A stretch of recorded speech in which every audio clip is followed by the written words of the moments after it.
Baie welkom aan al ons kykers na nog 'n episode van Gesels bietjie les. My naam is Armin Kritzinger en elke week bied ek die volwasse Sabbatskoolstudie van die 7de dag Adventiste Kerk aan. Hierdie is heeltemal gratis, ons vra nie vir donasies nie. Die doel van hierdie program is om Jesus se naam en sy evangelie, sy krag, sy liefde groot te maak en die evangelie met soveel Afrikaanse mense te kan deel as moontlik.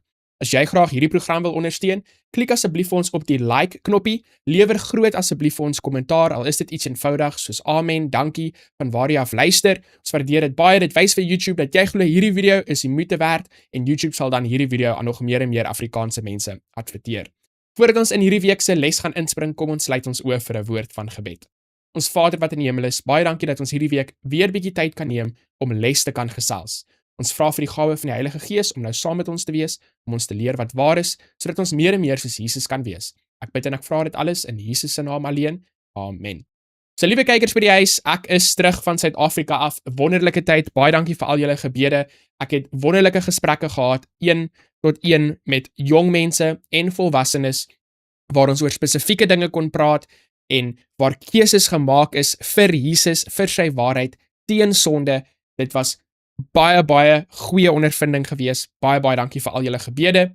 En onthou, hierdie is nou die 3de kwartaal en ons is besig met die 3de les van die 3de kwartaal en hierdie 13 lesse gaan oor 1ste en 2de Korintiërs. So hierdie week vir les nommer 3 is ons titel 1 in Christus. En dan het ons 'n prentjie daarvan 'n klompie mense en hopelik is hulle almal 1 in Christus.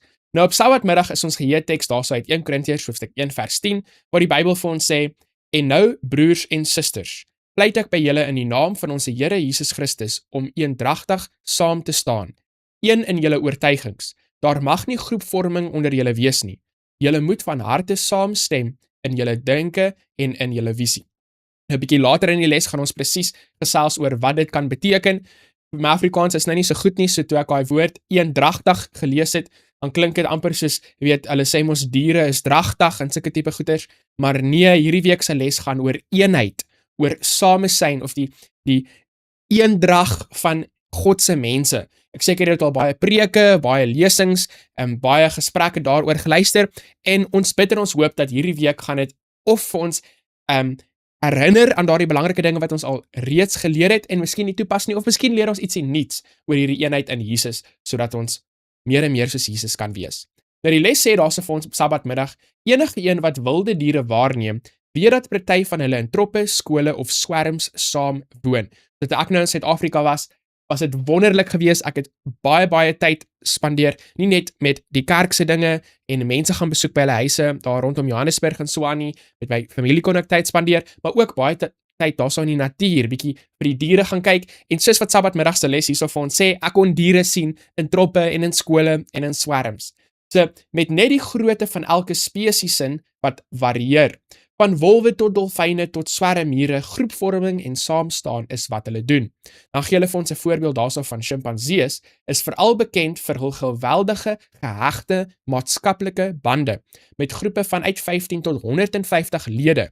Maar hulle kom nie altyd so goed weg met mekaar nie. Die les sê hierso vir ons, somtyds beklei hulle met mekaar. En ja, kan julle dit glo, dan vergelyk die les ons daarso met sjimpansees wat elke nou en dan nie net mooi met mekaar saamstem nie, maar ook bietjie vassit. So dit is 'n voldonge feit, selfs in ons gemeentes, nie net in jou gesin nie, nie net by die werk of by die skool of by die ouete huis of in jou gemeenskap nie, maar selfs in ons kerke kan mens sien dat mense partykeer so bietjie vassit.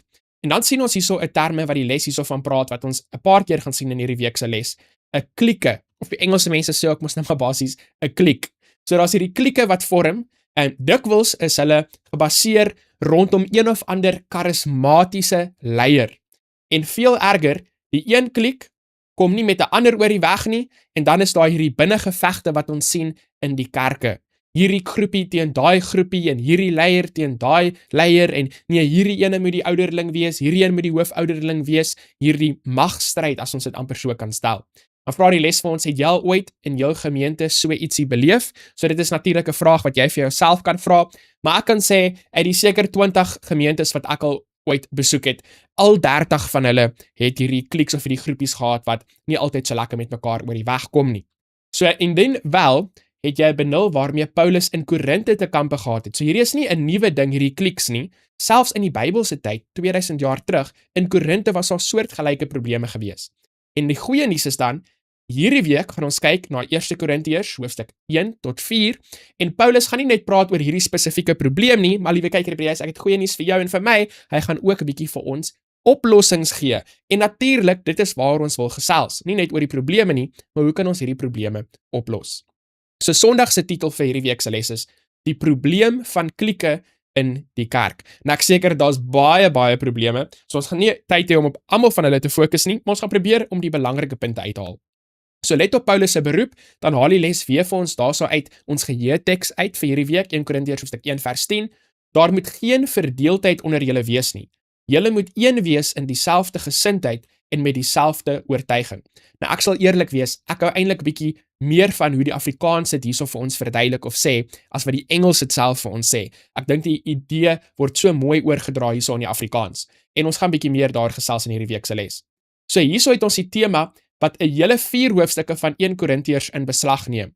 Om die waarheid sê, baie hooggeleerde mense, nie dat dit nou super belangrik is wat hulle altyd glo en sê nie, maar baie hooggeleerde mense in die Bybel, hulle sê dat ons kan duidelik sien dat eensgesindheid. So ek gaan gedurende hierdie les liewers probeer om daardie woord eensgesindheid te gebruik in plaas van eendragtig, want deeltyd as ek eendragtig sê, dan dink ek aan mense in Suid-Afrika wat vir my vertel het van diere wat dragtig is en al hierdie tipe dinge. So ek gaan net heeltyd probeer fokus op hierdie eengesindheid. Dit is ons tema vir hierdie week. Eengesindheid en eengesindheid is 'n fokus nie net in hierdie eerste 4 hoofstukke nie, maar baie hooggeleerde mense, al daai slim mense wat Bybel op universiteit studeer het. Hulle sê vir ons dat die hele briewe van 1 en 2 Korintiërs gaan ons heeltyd hierdie tema van eensgesindheid sien.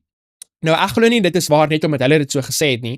Ek glo dit is waar want deur my eie lees en studie van 1 en 2 Korintiërs het ek gesien dat hierdie eengesindheid idee is definitief 'n belangrike punt. En dis nie net eintlik in daai 2 briewe nie. Dit voel vir my asof dit 'n punt is wat regtig deur die hele Nuwe Testament deurkom, veral as ons dink aan Jesus se gebed in Johannes hoofstuk 17. So, nou die eerste stukkie wat die les vir ons vra om te lees is 1 Korintiërs hoofstuk 1 vers 12 tot 17. Hoe bring dit tot ons besef die klikvorming om bepaalde leiers absurd is?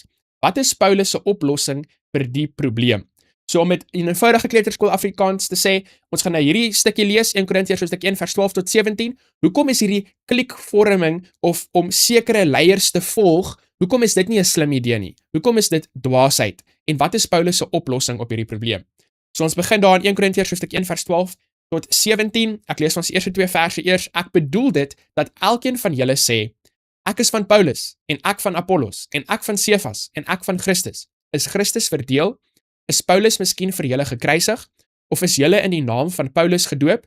So onmiddellik hierso kry ons sommer eintlik ons antwoord vir daardie vraag in die les op Sondag se deel van ons les. Hoekom is dit absurd? Hoekom is dit 'n nie so slim idee om spesifieke leiers aan te hang en al die tipe dinge nie? Want op die einde van die dag wat gebeur is, daardie leier begin om jou plek in die hart in te neem wat selfs Jesus alleen moet inneem. Onthou, Paulus het nie vir jou gesterf nie, Apollos het nie vir jou gesterf nie, en ek kan nou Paulus en Apollos se name hierso uithaal en vervang met moderne, populêre mense wat jy ken, predikers wat jy ken, miskien of dit nou aanlyn is, of op YouTube is, of DVD's wat jy gekyk het, of wat ook al dit mag wees. Onthou, daardie persone het nie vir jou gesterf nie. Ons maak nie hulle naam sleg of sê dat hulle nie 'n goeie werk gedoen nie. Nee, al wat ons sê is dat daardie persoon moet nooit die plek van Jesus inneem in jou lewe nie, want dit is Jesus wat vir jou gesterf het. En Jesus is nie verdeel nie. Ons moet nie so erg aanhangers van mense word dat dit op die einde van die dag onnodige konflik veroorsaak nie. Dan in verse 14 en 15, ek dank God dat ek niemand van julle gedoop het nie, behalwe Crispus en Gaius, sodat niemand kan sê dat ek in my naam gedoop het nie. En ek ook nog die huisgesin van Stefanus gedoop, verder weet ek nie of ek iemand anders gedoop het nie, want Christus het my nie gestuur om te doop nie, maar om die evangelie te verkondig, nie met wysheid van woorde nie, sodat die kruis van Christus nie verydel mag word nie. So onthou, dit is 'n idee waar ons in laasweek se les ook gesels is, dat die kruis en die evangelie moet sentraal wees in die boodskap wat ons aan mense wil bring. Ons wil nie probeer om slim te klink en al hierdie wêreldse metodes en dinge te gebruik om die evangelie met mense te deel nie. Nee, ons wil die kruis moet ons fokus wees, Jesus moet ons fokus wees. So as ons kyk na daardie vraag weer op Sondag, wat is Paulus se oplossing vir hierdie probleem van mense wat hierdie kliks vorm en so aanhangers word van spesifieke karismatiese leiers? Dit is dat ons fokus moet Jesus wees. Ons fokus moet die kruis en die evangelie wees. En liewe kyker by die huis, ek wil nie hierso om die bos dans, om die bos spring nie. Ons gaan dit nou maar net sê soos wat dit is. In hierdie week se les gaan ons sien dat die geheim, wat nie eintlik 'n geheim moet wees nie, by eensgesindheid in ons kerk, is dat die fokus moet Jesus en die evangelie wees. Nie klomp ander klein dingetjies nie. En die hartseer ding is dat elke persoon wat fokus op 'n klein dingetjie gaan jou probeer oorreed dat daardie klein dingetjie is 'n groot dingetjie of 'n belangrike dingetjie. Natuurlik, want dis mos nou waarop hulle fokus. So die oplossing om nie mense aan te hang nie, die oplossing vir eengesindheid in ons kerk gaan wees om ons fokus te maak op Jesus. En onthou, ons het nou kwartaal na kwartaal het ons gesê, wat beteken dit dat Jesus jou fokus is? Dit beteken dat die woord jou fokus is. Want volgens Johannes hoofstuk 1 vers 1, Jesus is die woord. Hy is die lewende woord en die Bybel is die geskrewe woord. Ons weet niks anders van Jesus af as wat vir ons geopenbaar is deur die profete nie. So dan sien ons weer hierso in ons les, soos wat ons nou al 'n paar keer gesien het, hulle gebruik hierso weer die Griekse woorde en ek dink julle weet nou al hoe ek daaroor voel. Ek dink nie dis nodig vir ons om Grieks te verstaan, om die Bybel te verstaan nie. En baie mense glo, ja, dit help, dit kleer dit bietjie vir hulle in, dit gee vir hulle bietjie meer agtergrond en as jy net daar uitvind, ek is baie bly vir jou en dis fantasties. Wat hulle hierso vir ons in hierdie paragraaf basies probeer verduidelik is dat die woord wat hierso gebruik word, eris, beteken basies twis. En ek gaan eerlik wees, toe ek net die Afrikaans gelees het soos wat dit in my Bybel staan, het ek alreeds geweet dit gaan oor twis, stryery, al hierdie tipe dingetjies. So dit het nou nie veel inkleer vir my in die prentjie gegee oor hoe ek daardie Bybel waarhede verstaan nie. So kom ons lees hierso Romeine hoofstuk 1 vers 29, hoofstuk 13 vers 13, 1 Korintiërs hoofstuk 3 vers 3, 2 Korintiërs hoofstuk 12 vers 20 en Galasiërs hoofstuk 5 vers 20. Nadat ons dan hierdie stukkies gelees het, is die vraag, watter ander sondes word saam met eris, dis daardie Griekse woord wat hulle nou net vir ons probeer verduidelik het, wat basies twis, struweling, oneenigheid genoem word, watter ander sondes word saam met dit genoem, gelys. Wat sê dit vir ons oor hoe ons verkeerd tweespalt is? So kom ons kyk na daardie verse. Romeine hoofstuk 1 vers 29, die Bybel sê vir ons, hulle is vervul met allerhande ongeregtigheid, hoerery, boosheid, hebsug, ondeug, kol, nydigheid, moord, twis, bedrog, kwaadaardigheid. Nou daardie woordjie twis, daar is ons nou daardie Griekse woord eris wat die les daarso vir ons verduidelik het. As ons kyk na hierdie eerste vers, kan ons sien, okay, twis, so hierdie oneenheid in ons kerk, word gelys saam met dinge soos bedrog, saam met dinge soos hoerery, of hebsug, kwaadaardigheid, moord. Nou ek wil net vinnig iets hierso sê wat ek dink belangrik is. Dit beteken nie dat alles hierso op hierdie lysie is ewe sleg of gaan ewe hoeveelheid straf kry nie. Onthou dat die straf van enige sonde is die dood. Daar is geen sonde waarvoor 'n mens nie sal sterf nie.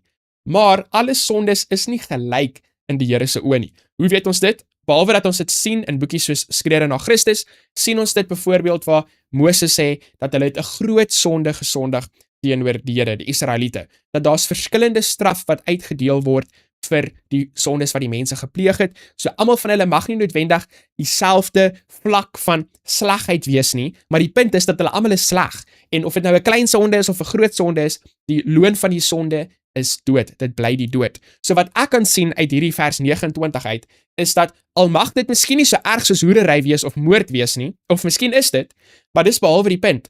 Die punt is dat die Here sien dit nie as ietsie wat onbelangrik is of ietsie wat hy net oorsien nie.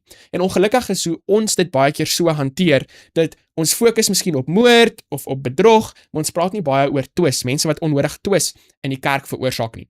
Dan kyk ons na hoofstuk 13 vers 13, laat ons welvoeglik wandel soos in die dag, nie in brassery en dronkenskap, nie in ontuig en ongebondheid, nie in twis en nydigheid nie. So weer eens, selfs as wat ons gesien het, daar staan hoofstuk 1 vers 29, twis is ietsie wat hier genoem word, of dit nou dieselfde hoeveelheid sleg is al die ander tipe dinge, dit is nie die belangrike punt hier, die belangrike punt is, dat dit is nie ietsie wat die Here oorsien nie, dis ietsie wat hy sien is 'n probleem, ietsie wat gestraf sal word en moet word.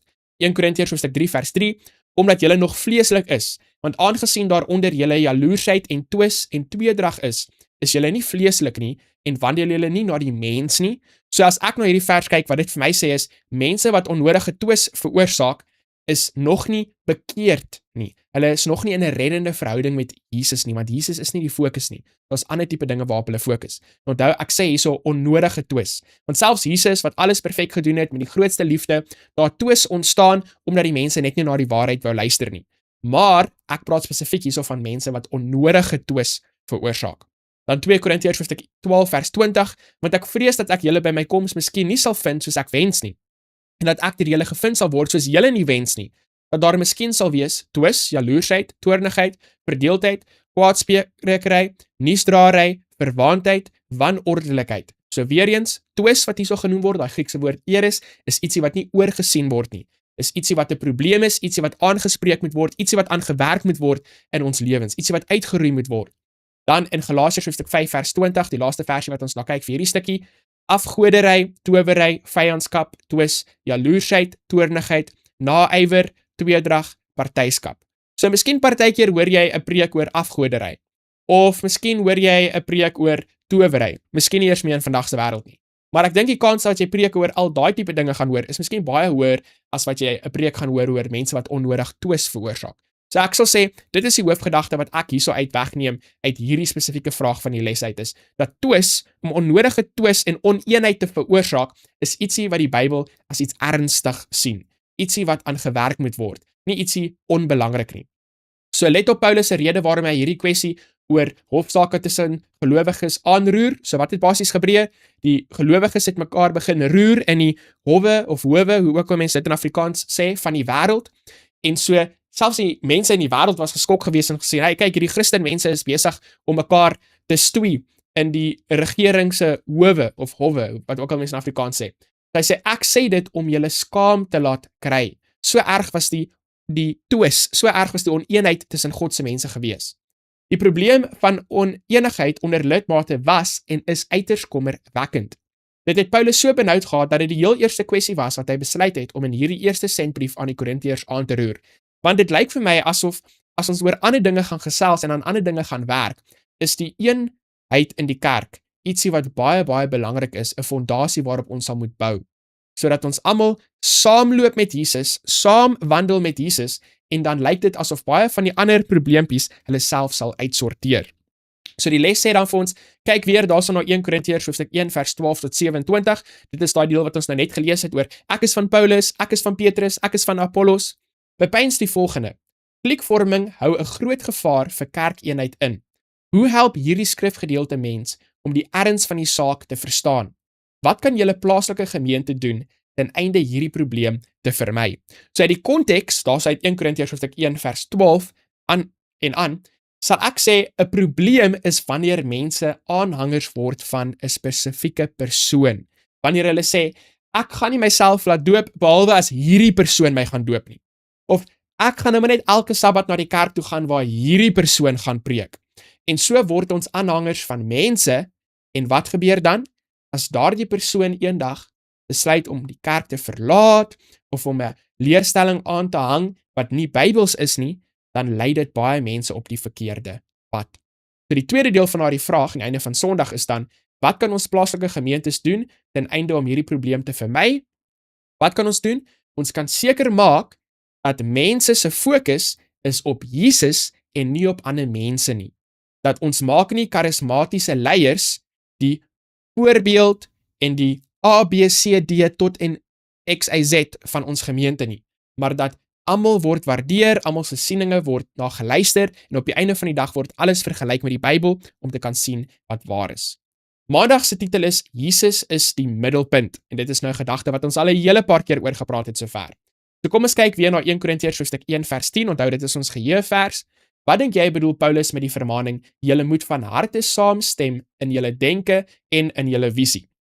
Nou ek dink sover, in hierdie Afrikaanse lesboekie, het hulle hierdie 1 Korintiërs hoofstuk 1 vers 10, nou al uit 3 verskillende Afrikaanse vertalings vir ons gegee. As julle bietjie gaan kyk na wat daarso in die hakie staan, as julle ooit lesboekies het, ek hoor baie mense het nog nie eers hulle lesboekies gekry nie, dan sal julle sien dat hulle haal hierso uit verskillende Afrikaanse vertalings uit. Ons is nou seker al by die derde ene, as ek reg kan onthou.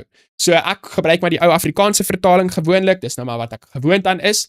Dit sê so vir ons, maar ek vermaan julle broeders in die naam van ons Here Jesus Christus, om almal eensstemmig te wees en dat daar geen skeuringe onder julle moet wees nie, maar dat julle verenig moet wees in dieselfde gesindheid en in dieselfde mening. So wat dink ek beteken dit? Wel, ek gaan nie nou net iets hierso uit my duim met probeer suig en vir julle sê, hierdie is wat ek dink hy bedoel, of dit is wat ek dink hy bedoel nie, want hoe gaan julle weet wat ek vir julle sê is waar? As ek kyk na wat hy sê in sy geskrifte in die Nuwe Testament, en ek praat hierso van Paulus, dan gebruik hy 'n baie mooi illustrasie wat die les ook hierso van praat, en dit is die illustrasie van die liggaam. In 1 Korintiërs, hoofstuk 12, vers 27, sê hy, julle is die liggaam van Christus, en elkeen individueel 'n ledemaat. So wanneer hy praat oor eenheid in die kerk, en hierdie eendrag, en al hierdie tipe dinge, eengesindheid, is die woord wat ek verkies mos ja, wat hy bedoel, is soos wat 'n liggaam verskillende dele of lede het, soos 'n voet en 'n hand en 'n oor en 'n mond, maar nog steeds moet die liggaam saamwerk, sodat die een voet kan nie wel links gaan en die ander voet kan wel regs gaan nie. Almal moet saamloop, almal moet saamwerk, so is die kerk ook. Die kerk bestaan uit lidmate wat almal verskillende gawes het, wat almal verskillende rol speel, maar op die einde van die dag moet ons saamwerk. Dit beteken, ons moet dieselfde doel, gesindheid, karakter hê, al is ons persoonlikhede verskillend. Miskien verskillende kleur, verskillende gunsteling kos, verskillende gunsteling lied, maar ons stem saam oor die evangelie, oor ons gesindheid, ons doel wat ons wil bereik, die werk wat ons wil doen, en so party dele van die liggaam, party organe, as ek dit so kan sê, werk bietjie agter die skerms. Dis nie so voor die hand liggend, soos 'n voet of 'n hand of 'n oog of 'n mond nie, maar daardie orgaan se funksie, se doel, mag selfs miskien belangriker wees as van die ander dele van die liggaam wat jy kan sien, soos 'n groot toon of 'n klein toon of ietsie soos dit. So dit is hoe ek ons geheeteks vir hierdie week verstaan. Dat ons as Christene moet eengesind wees deur, al is ons verskillend in ons bydra tot die kerk, ons funksie en ons doel, is ons een in die doel van die kerk, in die missie van die kerk, in die werk van die kerk, in die evangelie van die kerk. En so daar's hierdie baie gewilde sinnetjie wat die mense mos sê, eenheid en nie eendersheid nie. Dit beteken, almal van ons is nie bene nie, almal van ons is nie arms nie, almal van ons is nie oë nie. Ons is verskillend, maar ons kan nog steeds een wees. Daar kan hierdie eensgesindheid wees onder God se mense. So alle idees en opinies is ondergeskik aan ons Heer en Heiland Jesus Christus. Ek wil net hierdie beklemtoon, want dit is verskriklik belangrik. Jy kan nie ietsie glo net omdat hierdie persoon dit gesê het, of daardie persoon dit gesê het nie. Op die einde van die dag moet alles getoets word deur die Bybel. So wanneer dit hierso vir ons sê, dit is ondergeskik aan Jesus, bedoel dit, prakties gesproke, dit is ondergeskik aan die Bybel, want dit is waar ons Jesus se woord het. So belangrik is die heerskap van Christus vir Paulus, dat hy in die inleiding van 1 Korintiërs hom herhaaldelik daarop beroep, dat Jesus is nommer 1, hy is die middelpunt. Onthou, dit is die titel van hierdie dag se deel van die les. Voordat Paulus dus die kwessies van klieke en menslike leiers te berde bring, lê eers klem op die feit dat alle gelowiges vir Jesus as die Heer en Heiland het. Die kerk draai dus nie om mense wat ons as leiers het nie. Vir die Christen draai alles om Jesus. En ons praat miskien oor hierdie punt en ons gaan vinnig daaroor, maar ek dink dit is regtig een van die belangrikste punte wat uit hierdie week se les uitkom. Is dat ek het al met my eie 2 oogies gesien hoe mense na DVD's van iemand luister of Bybelstudies by iemand kry of preke van iemand luister en dan sluit hulle aan by die kerk, grootliks as gevolg van daai persoon, wat nie noodwendig iets daarmee verkeerd is nie, maar dan word hulle so erg 'n aanhanger van daardie persoon, en dan wanneer daardie persoon die kerk verlaat, of ietsie begin snaak sê, dan glo die mense alles wat daai persoon vir hulle sê, want dit is mos nou die persoon wat my in die kerk ingebring het, en daai persoon gaan nooit verkeerd wees nie, of wat ook al dit mag wees, en ek dink dit is baie hartseer. Dan het ons weer hierso, soos wat die les vir ons doen, hierso gee dit weer vir ons hierso die Griekse woord, is eengesind, verenig moet wees, katartizo, wat hier in die vorm katarismenoi gebruik word. Dit dui op die begrip herstel. So hierdie eenheid beteken volgens hierdie verduidelik in die les nou, herstel vir my persoonlik, ek kry nie baie hierso uit nie, so julle kan die video maar net hierso pause, gaan lees hierso die Grieks, miskien het julle 'n wow moment daarso, wat julle ietsie mooi kan insien daarso, maar ek sal fokus hierso op die laaste sinnetjie miskien. Mens doen dit deur een in Christus te wees, 'n samehorigheid wat outomaties ook die afsterf van die eie ek beteken. So as Jesus die fokus is in ons lewe, dan gaan die afsterf van die eie ek plaasvind. So 'n belangrike punt wat ek wil uitneem uit daardie paragraaf uit is, baie van die twis en onmin en wrywing wat in die kerk plaasvind, is as gevolg van die eie ek. Want ek wil 'n naam vir myself maak, ek wil 'n goeie reputasie hê, ek wil baie volgelinge hê, en ook baie keer gaan dit oor die finansies. So gedurende die afgelope dekades het party dele van die Sewende-dag Adventiste Kerk die klem na Bybelstudie binne klein groepie verband verskuif. Hoe verskil klein groepies van kliks? Hoe waak mens daarteen dat 'n klein groepie in 'n klik ontaard? Nou ek is seker daar's baie verskille tussen 'n klein groepie en tussen 'n klik. En ek hoop, liewe kyker by die huis, dat jy is deel van 'n klein groepie, of dat jy miskien 'n klein groepie Bybelstudie groepie kan begin daarso in jou area waar jy woon. So wat is een van die belangrikste verskille tussen 'n klein groepie en 'n klik? 'n Klein groepie is 'n groep wat ander mense verwelkom om aan te sluit, waar elke persoon waardeer word, waar mense hulle opinies kan deel, waar hulle na geluister word, waar dit getoets word volgens die Bybel, en dit is net 'n fantastiese idee. 'n Klik mag miskien ook oop wees vir ander mense om aan te sluit, nie altyd nie noodwendig nie, maar kom ons sê dit is oop vir ander mense om aan te sluit, word almal in hierdie klik, in hierdie groepie, word nie dieselfde waardeer nie. Daar's een persoon of een gesin wie se opinies regtig baie belangrik is, selfs miskien belangriker as wat die Bybel leer of sê oor 'n spesifieke onderwerp.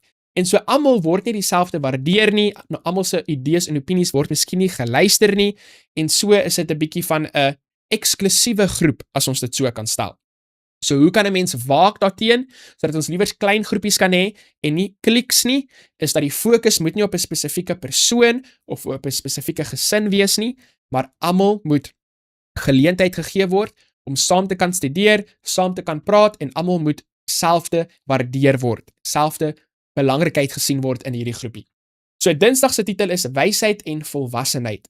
Klikvorming is grootendeels te wyte aan 'n oordrewe agting vir menslike leiers. Kyk daar, dis mos nou net wat ons gesê het daar aan die einde van Maandag se les. So dit lyk my ons antwoord was korrek. Dit hou 'n groot bedreiging vir kerkeenheid en verlede se geestelike gesondheid in. Dit is so omdat verwronge sienings oor die Christelike bediening daartoe kan lei dat 'n kerkgemeente 'n hoër agting vir 'n bepaalde leier het wat uiteindelik tot nadeel van alle ander lidmate is, soos wat ons nou net genoem het daarso aan die einde van Maandag. Hierdie gedrag lei tot 'n kompetisieatmosfeer onder lede. Hierdie persoon moet die hoofouderling wees, nee, daai persoon moet die hoofouderling wees. Hy's nou al vir 85 jaar die hoofouderling. Hoe kan ons nou 'n nuwe hoofouderling hê? Dit bring skeuring in die kerk of in die betrokke gemeente. Party mense wil nie eens meer bydra of betrokke raak in die gemeente nie. Wat meer is, as ons menslike leiers behandel asof hulle die deurslaggewende faktor in ons Christelike identiteit is, loop ons verdere gevaar. Ons maak van mense 'n afgod. Jesus, wat veronderstel is om die middelpunt van ons lewens te wees, word so uitgeskuif. So Jesus, die middelpunt, was mos nou eintlik Maandag se titel van die les gewees. So ons kan sien dat hierdie idees loop oor, soos wat ons aangaan in hierdie week se les. So nou gaan ons kyk daarna 1 Korintiërs hoofstuk 3 verse 1 tot 4. Hoe beskryf Paulus die geestelike onvolwassenheid van die Korintiërs hier? So kom ons lees daai 4 verse saam. En ek, broeders, kon met julle nie spreek soos met geestelike mense nie, maar soos met vleeslike, soos met kleinkinders in Christus. En ek het met melk gevoed, nie met vaste spys nie, want julle was nog nie daartoe in staat nie, en julle is nou nog nie daartoe in staat nie. Hy kan nie eers met hulle oor ernstige geestelike dinge gesels nie, hy moet met hulle aanhou oor die basiese dinge gesels. Hoekom? Want eintlik, as ek so vers 1 kyk, lyk dit vir my, hulle is nog vleeslik, hulle is nog nie regtig bekeerd nie, hulle het nog nie regtig hulle lewe vir die Here gegee nie. Omdat julle nog vleeslik is, daar kan ons dit weer duidelik sien in vers 3, want aangesien daaronder julle jaloersheid en twis en tweedrag is julle nie vleeslik nie en wandel julle nie na die mens nie, want as die een sê ek is van Paulus en die ander ek van Apollos, is julle nie vleeslik nie. Die liewe kyker by die huis, ons sien nou weer hierdie idee van hierdie aanhanger van mense. Dit is 'n groot aanduiding dat as iemand die plek van Jesus ingeneem het in jou lewe, dat ja en amen vir alles wat hulle preek en sê, dan het jy nog nie 'n regte oorgawe van jou lewe gemaak aan Jesus nie. Jy het 'n afgod gemaak van 'n persoon. Dan sê die les hierso vir ons, Paulus stel dit onomwonde dat geestelike volwassenheid 'n waardering vir goddelike wysheid by die gelowige aankweek. 'n wysheid wat ons deur die invluisterende Gees ontvang en wat hemelsbreed van die wysheid van hierdie wêreld, dis menslike wysheid, verskil. En ons het mos daarna gekyk in ons eerste 2 lesse vir hierdie kwartaal. Die wysheid van God word geopenbaar in die kruis van Christus, in die besonder in die lyding, dood en opstanding van Christus. So voordat Paulus met sy pleidooi vir saamhorigheid voortgaan, vra hy sy lesers om eers hul behoefte aan ware wysheid en geestelike volwassenheid in Christus te besef. So hoe kan ek dit opsom in eenvoudige kleuterskool Afrikaans? As jy nie 'n oorgawe maak van jou lewe, totale oorgawe, nie 50, 51, 99% nie. As jy nie 100% van jou hart gee vir Jesus nie, dan gaan jy nooit ooit in jou wildste drome gaan jy ooit in eenheid kan wees saam met medegelowiges nie. Want as Jesus nie in beheer is van jou lewe nie, dan is dit die eie ek en jy gaan altyd streef vir een of ander idee wat jy wil leer of wat jy wil sê, jy moet 'n naam vir jouself maak, jou reputasie, jou volgelinge, dit gaan altyd gaan oor die eie ek. So die heel eerste stapie, liewe kyker by die huis, as jy in eenheid wil wees saam met die ander medegelowiges, is dit om 'n totale oorgawe te maak van jou lewe aan Jesus Christus. Iemand wat onbekeerd is, kan nie so in eenheid saam met ander medegelowiges werk nie. Inteendeel, hulle gaan die oorsprong of die fondasie wees van die twis en die wrywing en die onmin in die gemeentes. So wys en volwasse Christene het 'n geestelike en nie 'n vleeslike ingesteldheid nie. Hulle dink aan Jesus se dinge, nie net aan wat kan hulle vir hulle self kry nie. Hulle is nie babietjies nie. Hulle vergelyk geestelike dinge met geestelike dinge. Wyse en volwasse Christene eet vaste kos. Hulle drink nie melk nie. Al was die melk nodig vir 'n spesifieke tyd natuurlik. Die gelowige wat nog van melk lewe, kan nie saampraat oor wat reg of verkeerd is nie, want hy is nog 'n kind. Vaste kos is vir groot mense, vir mense wat oor insig beskik en wat deur ervaring geoefen is om tussen goed en kwaad te onderskei. Dit lyk my hierso haal hulle vir ons aan hierso uit Hebreërs hoofstuk 5 vers 13 en 14. So argumentsondhalwe noem Paulus 2 leiers se name en sê dat wyse en geestelike volwasse Christene nie sê ek volg hierdie persoon of ek is van hierdie persoon, ons maak hierdie verskillende kampe in die Christen gemeente nie. So hierdie mense is per slot van rekening geensins op 'n hoër vlak as die gewone lidmate nie. Nee, almal is arbeiders saam met God. Ek hou so baie van hierdie laaste paragraaf hierso in Dinsdag. As 'n kerk is ons God se saailand, gebou en tempel. Ons almal behoort aan God deur Christus. Of iemand nou 50 miljoen mense gedoop het, of hulle nou een persoon gedoop het. Onthou Paulus het juist vir ons gesê in daai verse wat ons vroeër gelees het in die les, dat hy so bly hy het nie klomp ander mense gedoop wat hulle nou gaan sê, jy weet, hierdie ou het my gedoop, so ek is deel van sy kamp nie. Want doop ongelukkig, en ek het dit voorheen ook al gesê, en nou moet ek dit weer sê, doop lyk nie asof dit altyd is wat dit veronderstel is om te wees nie. Dit lyk asof mense beloftes maak om dinge te volg en dinge te glo wat hulle nog nie regtig verstaan nie, en vir my lyk dit net nie na 'n baie slim idee nie, net soos wat jy met iemand Dinsdag ontmoet en jy trou met hulle op Woensdag ook nie soos 'n goeie idee klink nie. Anderste het hulle vir jou goedjies weggesteek of goeders nie vir jou vertel nie, het hulle nog nie goed genoeg geken nie. So daar's basiese dinge wat mense mooi en goed moet verstaan voordat hulle beloftes gaan maak om getrou te wees aan 'n persoon vir die res van hulle lewe of om getrou te wees aan God vir die res van hulle lewe. Ons wil nie mense indoen of mense kroek nie. So, het dit al met jou gebeur dat 'n kerksfiguur vir wie jy groot bewondering gehad het, jou vreeslik teleurgestel het? Dink 'n bietjie daaroor na. Watter lesse het jy daaruit geleer? So toe ek hierdie vraag gelees het aan die einde van Dinsdag, moes ek regtig baie mooi daaroor gedink het. Want ek kan eerlikwaar sê dat van 'n baie jong ouderdom af, wanneer ek begin belangstel het in geestelike dinge of kerkdinge, het ek regtig nooit in my hele lewe 'n spesifieke kerksfiguur of 'n rolmodel of wat ook al in so 'n tipe lig gesien dat ek verwag het dat dit onmoontlik vir hulle is om foute te maak of van die pad af te gaan of enigiets soos dit nie. Dit het net nog altyd vir my so duidelik gelyk dat weet Dawid het wonderlike dinge gedoen, maar as hy nie aanhoudend geloof in God se woord beoefen het nie, dan het hy geval en hy het verkeerde dinge gedoen. En ek sien dit met baie mense in die Bybel, ek sien dit met Petrus en so aan. So ek het net nooit hierdie verwagting gehad dat dit is heeltemal onmoontlik dat hierdie persoon ooit enigiets verkeerd sal doen nie. Die enigste persoon oor wie ek so iets dink is natuurlik Jesus. So is daar mense na wie se preke ek al geluister het wat verkeerde dinge gedoen het of geval het of ietsie soos dit? Ja. Was ek baie teleurgesteld geweest? Dit was hartseer geweest want ek hou nie daarvan wanneer mense ietsie doen wat verkeerd is nie, want dit is nie goed vir hulle nie en dit is nie goed vir ander mense nie. Maar was ek teleurgesteld in die sin van nou het dit my geloof aangetas of iets soos dit? Ek kan eerlikwaar sê nee. Nou ek dink die ander mense of almal gaan noodwendig hierdie selfde ervaring as ek hê nie. Ek dink daar's baie van julle wat gaan luister wat miskien sê nee, maar ons het vreeslik teleurgesteld gevoel en dit het my geloof aangetas of ietsie soos dit. So elkeen van ons kan hierdie vraag vir onsself beantwoord oor ons persoonlike ervarings wat ons al gehad het, maar wat is die lesse wat ons daaruit kan leer, is wat dit daarso vir ons vra aan die einde, en die les wat ons daaruit kan leer, is wat ek probeer verduidelik het van my ervaring, is dat ons moet nooit iemand op so 'n stoeltjie plaas wat ons dink, "Sjoe, dit is onmoontlik dat daai persoon ooit enigiets weer verkeerd gaan doen of enigiets soos dit nie." Ons wandel saam met Jesus, is dag tot dag keuses wat ons maak, sy wil en nie my wil nie, en gister se oorwinnings gaan nie waarborg dat jy 'n oorwinning vandag gaan hê nie. Jy moet vandag se brood eet vir vandag. Jy moet asemhaal vandag vir vandag. Die asem wat jy gister geskep het, gaan jou nie help vir volgende maand nie. So Woensdag se titel is Lei deur die knegskap van Christus. Verskriklike mooi titel.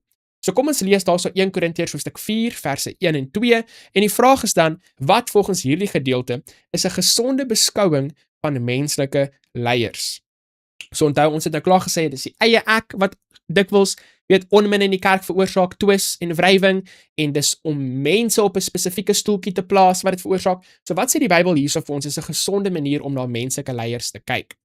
So moet ons dan beskou word as dienaars van Christus en bedienaars van die verborgenhede van God. En verder word van die bedienaars vereis dat hulle getrou bevind moet word. So, ons is dienaars. Selfs die leiers in die kerk moet gesien word as dienaars. En as ons kyk na leierskap uit 'n diensoogpunt uit, kan dit ons help om 'n gesonde beskouing te hê van ons menslike leiers en om onnodige teleurstelling te voorkom. Nou ons weet baie mooi en duidelik dat Jesus is die grootste, mooiste voorbeeld van wat 'n dienskneg leier is. Nou stem dit mooi saam met wat die wêreld vandag sê van leiers? Nie noodwendig nie. Baie van die wêreldse idees oor leiers vandag is dat die dienskneg is daaronder en die baas van die plaas is die hoof en die leier. En so hierdie idee is 'n bietjie heeltemal anders as wat die wêreldse wysheid miskien vir ons gaan sê. En onthou, dis presies wat Korintiërs vir ons geleer het in ons eerste 2 lesse. Nie volgens die wysheid van die wêreld nie, want dis dwaasheid, maar dis volgens die Here se dinge, die Here se metodes. So in 1 Korintiërs hoofstuk 3 vers 1 en 4 sinspeel Paulus daarop dat geestelike onvolwassenheid die oorsaak van klieke is. Voordat hy agter hierdie onderwerp aanroer, verklaar hy eers, ons het die gees van Christus, oftewel die denke van Christus, die denke van Christus, die gedagte van Christus. Nou waar is 'n beter plek vir ons om te leer wat hierdie beteken as in Filippense hoofstuk 2 verse 5 tot 8. So kom ons lees dit en hoe gaan dit ons help om beter te verstaan wat Paulus daarvan praat, hierdie denke van Christus en hoe dit kan help met eenheid in ons kerk. So in Filippense hoofstuk 2 verse 5 tot 6. So ons gaan lees tot vers 8, dit sê so vir ons, want hierdie gesindheid, dit beteken hierdie denke moet in julle wees wat ook in Christus Jesus was. Hy wat in die gestalte van God was, het dit geen roof geag om aan God gelyk te wees nie. Maar hy het homself ontledig het die gestalte van 'n dienskneg aan te neem en aan die mense gelyk geword. En in gedaante geword as 'n mens, het hy homself verneder deur gehoorsaam te word tot die dood toe, ja die dood van die kruis. So Jesus is hierdie voorbeeld van hierdie dienskneg leier en hy selfs gewillig om te sterf vir die mense wat hy dien, nie net gewillig nie, maar dit is presies wat hy gedoen het. So dan kan ons sien dat wanneer ons hierdie gesindheid het van diens aan ons kerklidmate, gaan dit help vir eenheid in ons kerk. Onthou in Johannes hoofstuk 17 het Jesus gesê, Vader, laat hulle een wees, net soos wat ons een is. So daardie eenheid tussen die Vader en Jesus is daardie eenheid van selfde doel, selfde gesindheid, selfde karakter. En dit is hoe dit moet wees onder die disippels en onder die Here se kerk. So net soos in Korinte bespeer ons ook verdeeldheid en partyskap in die kerke in Filippi. So daar was ook 'n bietjie probleme gewees.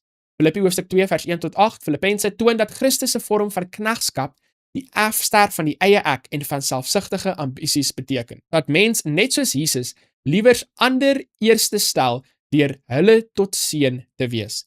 En as elkeen van ons net daardie sinnetjie of 2 gevolg het, sal daar klaar baie meer eensgesindheid in ons kerke gewees het.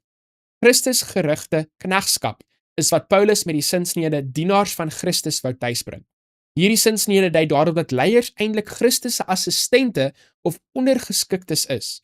Een ding is seker, 'n korrekte beskouing van menslike leiers het die knegskap van Christus as grondslag. En hoe moet ons menslike leiers sien? As dienaars van Christus en dienaars van mense. 'n rentmeester is 'n ander manier om dit te sien. Dis eintlik hoe daardie vers in die Engels dit vir ons sê, hierso in 1 Korintiërs hoofstuk 4 vers 2, dat van 'n rentmeester word daar verwag dat hy getrou sal wees. So ons is hierdie dienaars wat getrou moet wees aan die opdrag wat die Here vir ons gegee het. Want hy het die evangelie vir ons gegee, nie om daarop te sit nie, maar om dit aan ander mense uit te dra, met ander mense te deel.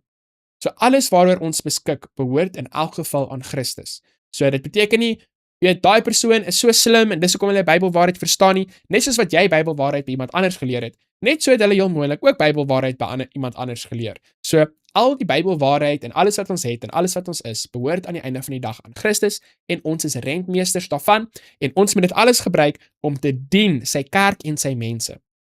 Bepeins die boodskap van Filippense hoofstuk 2 vers 5 tot 8. Hoe begryp mens wat hierdie skrifgedeelte vir ons oor God se selfontkennende liefde sê? Hoe kan ons ook leer om die eie ek af te sterf en op so 'n wyse dat ons in ons eie invloedssfeer sy liefde vir ander kan uitleef? So die eie ek sal afsterf, soos wat ons gesê het, wanneer daar 'n totale oorgawe is van die lewe aan Jesus en wanneer Jesus die fokus word. Dan hoe kan ons God se selfontkennende liefde daarso begryp, dat hy het die troon in die hemel en alles daar neergelaat en hy het niks geword sodat hy ons kan dien, vir ons kan sterf, sodat hy vir ons 'n kans kan gee. Nou gelukkig baie keer is die teenoorgestelde waar vir ons. Ons is niks nie, maar ons wil onsself behef en ons wil 'n belangrike posisie hê vir een of ander rede, net soos wat Satan 'n belangriker posisie wou gehad het, is daardie selfde gesindheid nog baie lewendig in baie mense vandag. Donderdag se titel sê 'n leefstyl wat die kruis weerspieël. Om die vorm van klieke om bepaalde leiers te vermy, beteken egter nie dat ons alle ondersteuning aan ons leiers ontsê nie. Nee, daar gaan leiers wees waarvan se preke ons gaan hou, waarvan se Bybelstudies en DVD's ons gaan hou en natuurlik moet ons hulle ondersteun.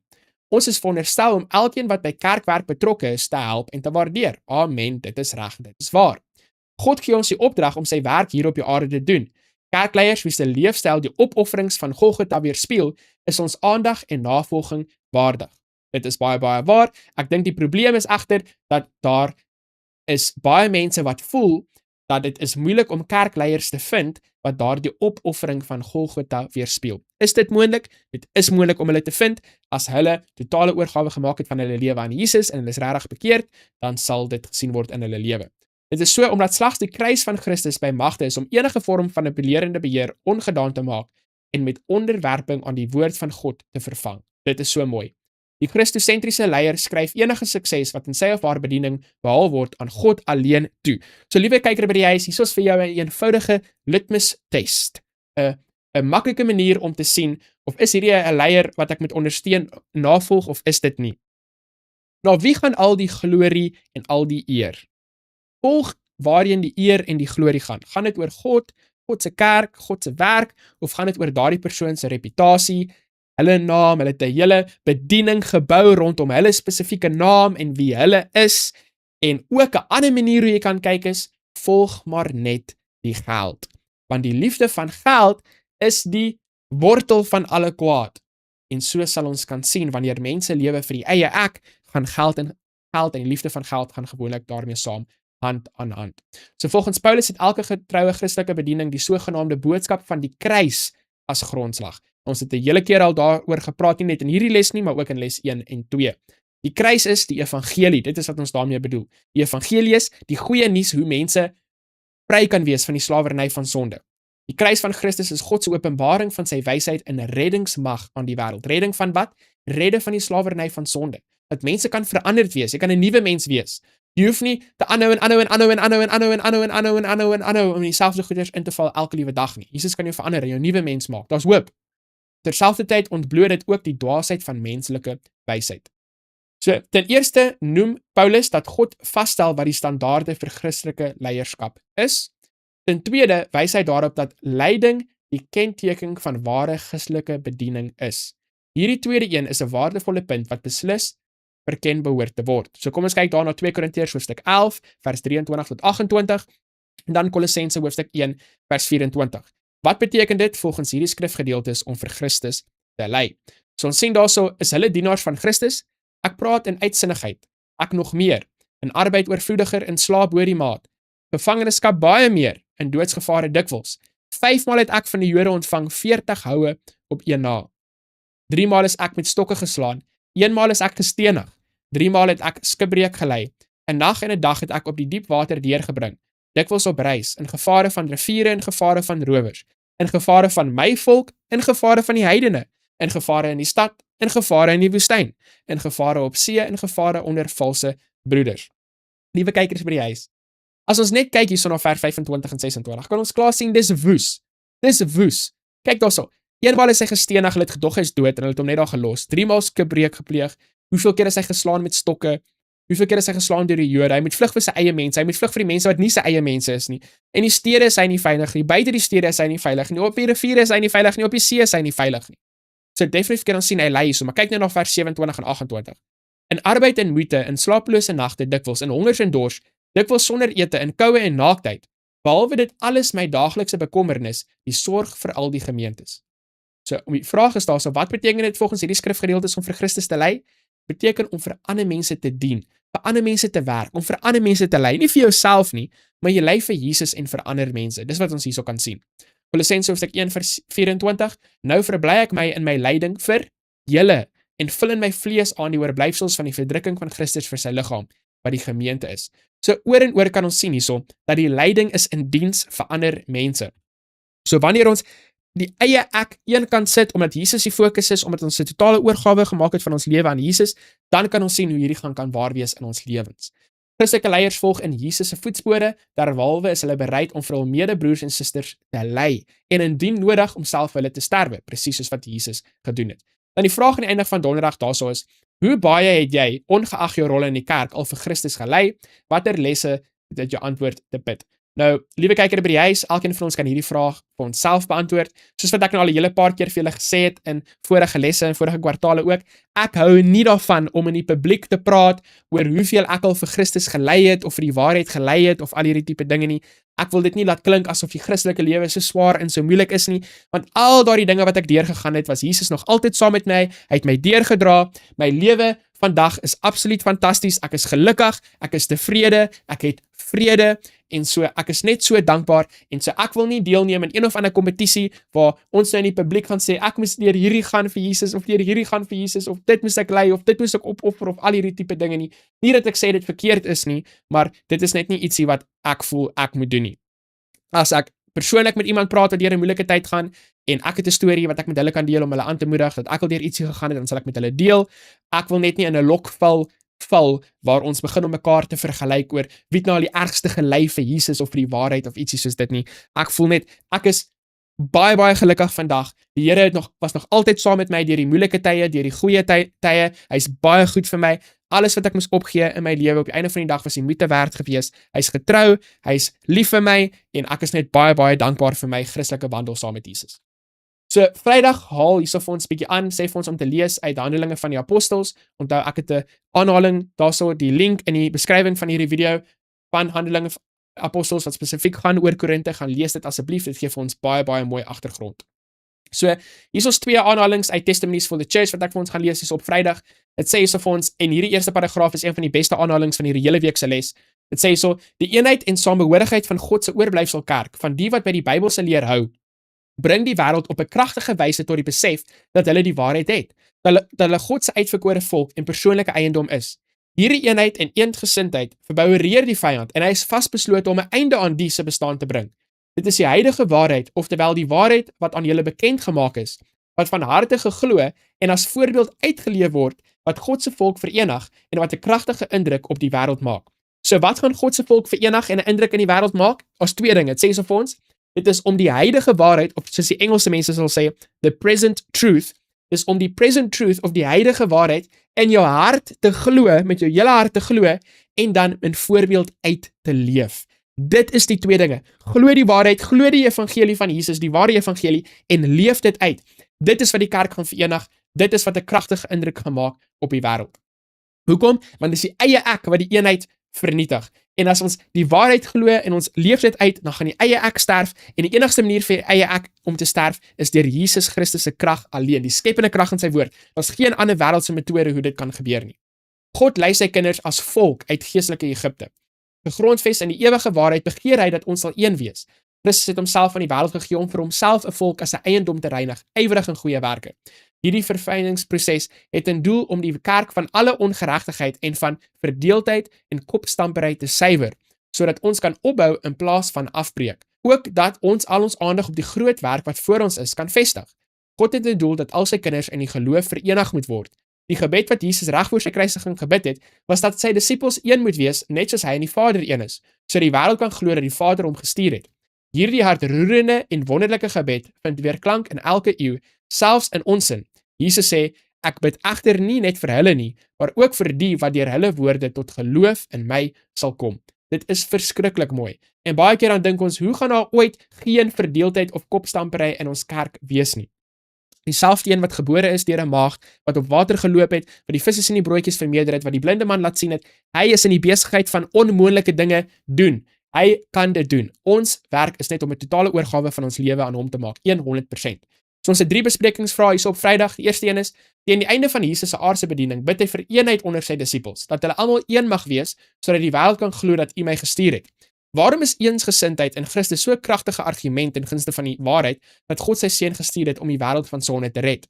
Hiermee saam kom die vraag ook, waarom is 'n gebrek aan eendrag so 'n geweldige struikelblok in die kerk se wêreldsending? So die rede hoekom 'n gebrek aan eendrag die struikelblok is want die eie ek regeer in die wêreld, en as dit in die Christelike kerk regeer, dan sien die mense in die wêreld dat daar's niks anders of verskillend van die mense in die kerk en die mense in die wêreld nie.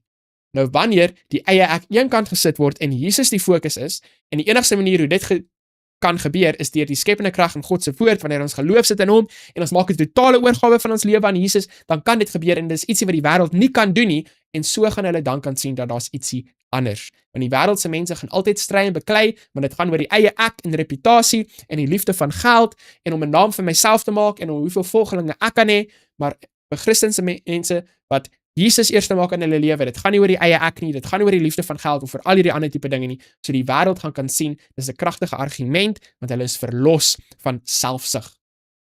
Lees 1 Korintiërs hoofstuk 4 vers 9 tot 13. Let veral op die wyse waarop die apostels in hierdie skrifgedeeltes uitgebeeld word. Hoe verskil dit van die leierskap-eienskappe wat die wêreld as waardevol beskou?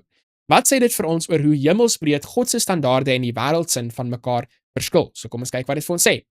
Want dit lyk vir my dat God ons apostels die laaste plek aangewys het as tot die dood veroordeel. Want ons het 'n skouspel geword vir die wêreld, vir die engele sowel as vir die mense. Ons is dwaas ter wille van Christus, maar julle is verstandig in Christus. Ons is swak, maar julle is sterk. Julle is in aansien, maar ons in oneer. Tot op hierdie uur ly ons honger en dors. Is ons naak en word geslaan, en swerwe ons rond en soeg ons deur met ons eie hande te werk. Word ons uitgeskel, ons seën, word ons vervolg, ons verdra dit. Word ons belaster, ons troos, soos uitvaagsels van die wêreld het ons geword, die afskraapsel van almal tot nou toe. So hoe verskil dit van die wêreld? Wel, in die wêreld is die leier 'n bekende persoon, beroemde persoon, almal hou van hierdie persoon, hoe ook al dit mag wees, 'n mooi huis, 'n mooi kar, dit gaan goed met hulle, lekker geld, al hierdie tipe dinge. Maar in die Christenkerk onder die apostels, hier het ons gesien, hulle sukkel. Dinge gaan moeilik in terme van die wêreld se oogpunt en al hierdie tipe dinge. Maar wat is die belangrike kenmerk? Wat Jesus sien in 'n leier, is om ander mense te dien. Nie om te probeer om 'n naam vir jouself te maak nie, maar om Jesus se naam groot te maak. Sy naam is die fokus. Dan kyk ons na nommer 3 in 1 Korintiërs 4 vers 16. Doen Paulus 'n beroep op die Korintiërs om sy voorbeeld te volg. Is jy bereid om menslike leiers se voorbeeld te volg? Is daar moontlik 'n verskil tussen die doodgewone navolging van 'n leier en om dit op 'n oormatige en selfs roekelose wyse te doen? So onthou, seker in jou lewe en in my lewe het ons al na mense gekyk en ons het gedink, ja, weet, hierdie kenmerk van hierdie persoon is 'n goeie kenmerk wat ek graag in my lewe ook sal wil hê. Dit beteken nie ons gooi 'n hele kombers oor hulle hele karakter en sê ons wil presies soos hierdie persoon wees nie. Nee, ons behou die goeie en ons gooi die slegte uit. So of dit nou jou pa's of jou ma's of jou ouma of jou tannie of jou oupa of jou ouma of iemand by die skool of iemand by die kerk, wat ook al dit mag wees, hierdie rolmodelle wat ons in ons lewens kan hê. Ons kyk vir spesifieke eienskappe wat in lyn is met die Bybel en dit is wat ons wil toepas in ons lewe.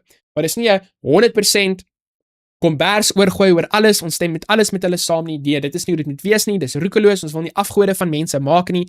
Op die einde van die dag moet alles getoets word deur die Bybel, die woord, want dit is die openbaring van Jesus se karakter en dan gaan ons weet of ons lewens reg is of nie. So liewe kyker by die huis, as jy alles gemis het waar ons gepraat het oor hierdie week se les, hier is ons 'n belangrike ietsie vir jou om te onthou.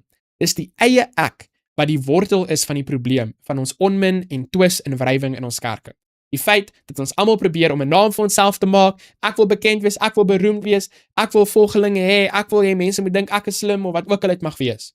En die geheim vir eenheid, eendrag of eendgesindheid, soos die woord wat ek liewers verkies, is dat ons moet Jesus die fokus maak. Ons moet die evangelie die fokus maak en ons moet ander mense dien in plaas daarvan om die eie ek te dien. Kom ons sluit ons oë vir 'n woord van gebed. Ons Vader wat in die hemel is, baie dankie dat U net vir ons voorbeelde gee van 2000 jaar terug oor probleme wat hulle toegehad het, wat soortgelyk is aan probleme wat ons vandag het nie, maar ook oplossings, sodat ons kan sien dat die wortel van die probleem is die eie ek, die sonde, ons moet 'n oorgawe maak van ons lewens aan U 100%, dat as wanneer U die fokus is, dan sal daar eensgesindheid wees in ons kerke. Ek bid vir al ons kykers daarso by die huis, U weet presies wat hulle nodig het, U weet wat in elkeen van hulle se lewens aangaan. Ek bid vir die gebedsversoeke wat hulle miskien daar sou noem in die kommentaar onder aan hierdie video of die stille gebedsversoeke. Ek vra dat U in al ons behoeftes sal voorsien, vir al ons geestelike behoeftes, doen wat ook al nodig mag wees sodat ons oë gefestig sal bly op U alleen. Ek bid en ek vra dit alles in Jesus se naam alleen. Amen. Baie dankie, liewe kykers by die huis, dat julle aangesluit het vir nog 'n les, gesels bietjie les vir hierdie week. Die boodskappe, so 12 boodskappe wat ek daarso gedoen het in Suid-Afrika, gaan binnekort beskikbaar wees in Engels. Dan sal ek vir julle laat weet, daar sal 'n skakel wees op YouTube sodat julle na daai boodskappe kan luister indien julle belangstel. En onthou om asseblief hierdie Afrikaanse les met soveel Afrikaanse mense te kan deel as moontlik, sodat ons Jesus se naam kan grootmaak onder Afrikaanse mense. Jesus is lief vir Suid-Afrika, hy is lief vir Afrikaanse mense. Ons weet dit is waar. Sien julle dan weer volgende week vir les nommer 4, dan gesels ons bietjie les.